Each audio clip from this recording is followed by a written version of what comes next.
Let us discuss about Newton's laws of motion. Newton's first law of motion says, it says that a body tends to remain at rest or at condition of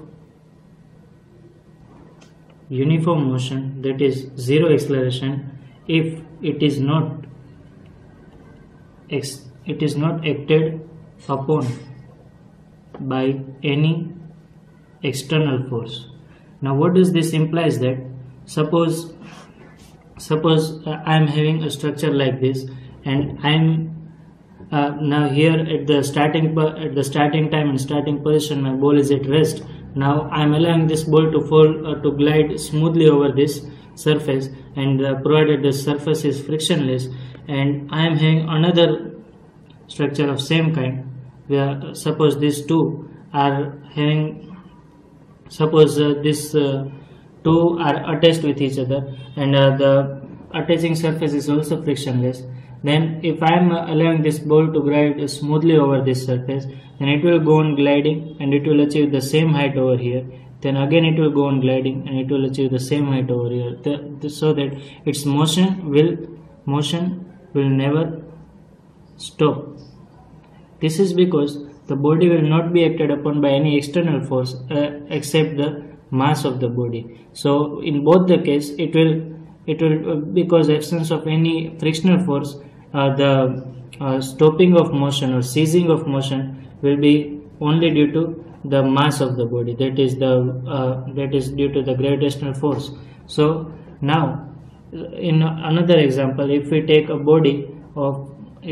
car, suppose it is moving with 5 meters per second now on a frictionless surface, then it will go on moving up with this same speed until and unless no external force acts on the body. Then, so according to this law, if there is no external force,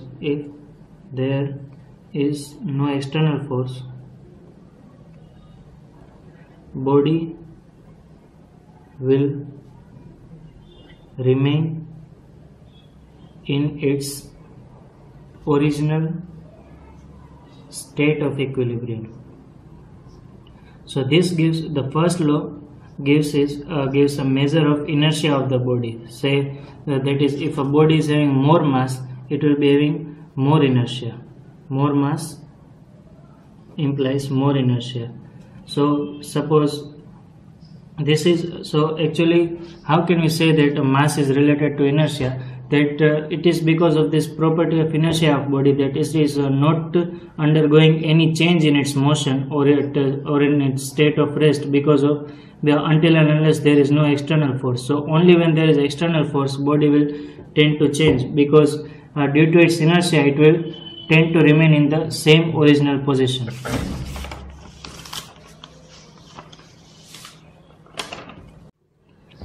Now, as a result of first law of Newton, first law, we can also say that in vice versa, if there is any external force acting on the body, then body will change its course of motion, or you can say it will change its original conditions of equilibrium.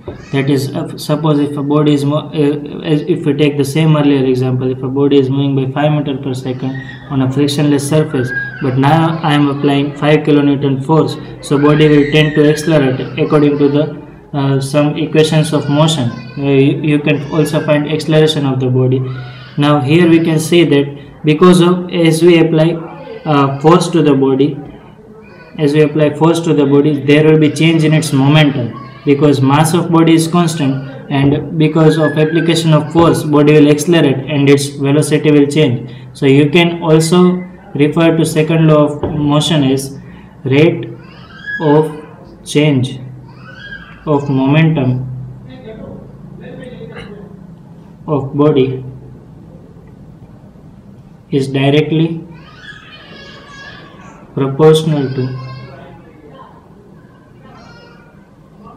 applied external force.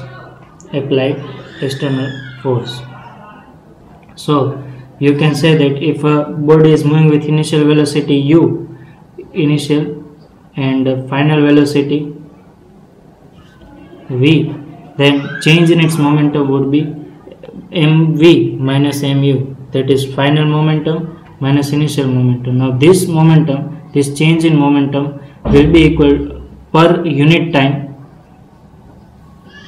change in momentum per unit time will be equal to force. So in integral form you can also write as f dt is equals to dp, where p represents momentum, so dp represents change in momentum, infinitesimal small change in momentum, and dt is a very small period of time, and f is the external applied force.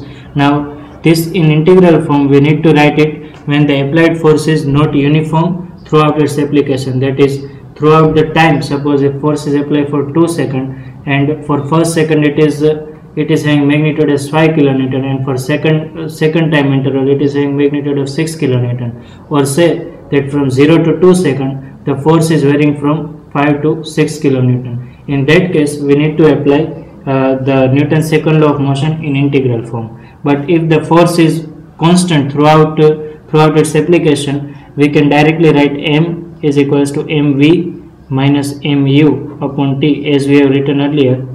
So we can also say that mv minus u upon t, f is equals to mv minus u upon t, where you can say that v minus u, that is change in velocity per unit time, can be written as acceleration of the body. So this is the final mathematical form of Newton's second law of motion. Now, as we have seen that the first two laws of motion of Newton deals with external force, but the third law, it states something about the interactive or internal forces acting within different particles of body. Now according to the first law, what does it states that the forces, the action and reaction forces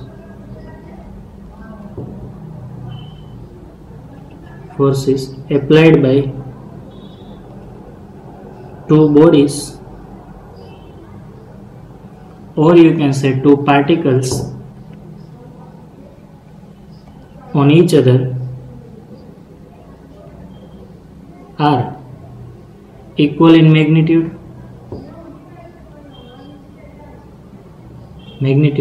and opposite in direction.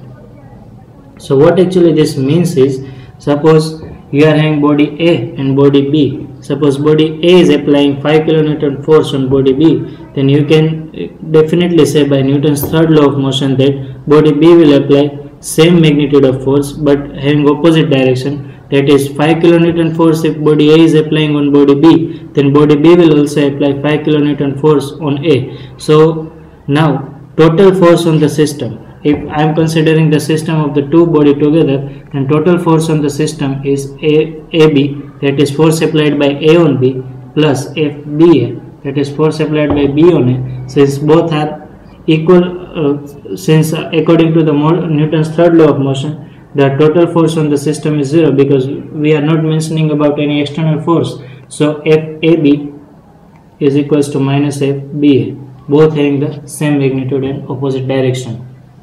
Now Newton's third law of motion can be explained both for the two bodies or for two particles within a body. It the explanation can be extended to the particle level also. Then we can talk of Newton's law of gravitation. Newton's law of gravitation. Now, according to the Newton's law of gravitation, the gravitational force acting between two masses of m1 and m2 separated by a distance r, the gravitational force would be proportional to the product of the masses. Fg would be proportional to product of masses. It will be inversely proportional to the square of the distance between them. So when you combine the two proportionality, you can have the proportionality constant, that is G m1 m2. So the G is called gravitational constant, and you can see that it is obvious that as the distance between the masses will increase, the force will decrease between them, and as the masses will be having more inertia, or you can say more mass inside them, the force is going to increase. So it is directly proportional to the product of mass, and it is inversely proportional to the square of the distance between them. And value of G is 7 into 10 raised to minus 11, and unit you can derive from here as Newton meter square per kg square. Now let us move on to principle of transmissibility. Principle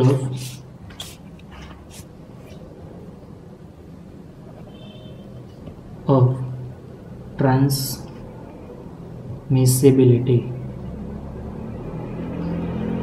As per principle of transmissibility, suppose if this is a body and I am applying a force on it at this point A, suppose the force is F, and body is under a state of motion due to the application of this force, then the effect of this force will remain unchanged if I replace its point of application, provided that its line of action remains same.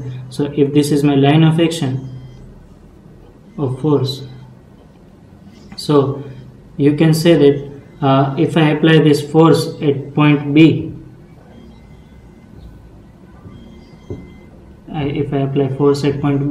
then conditions of the motion of body will remain same. It will not change, provided that line of action of force is same and its magnitude is also same, and also its direction has to remain same.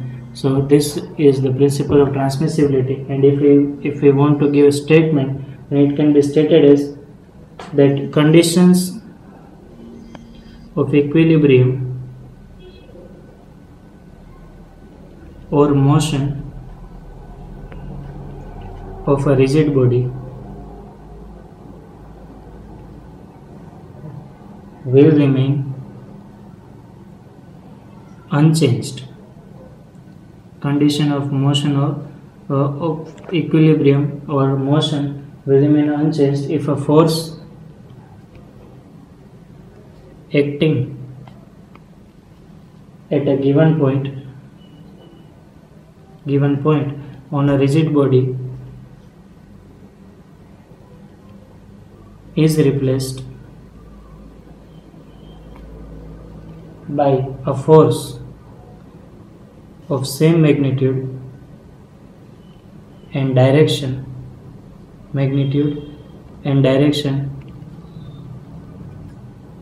and same line of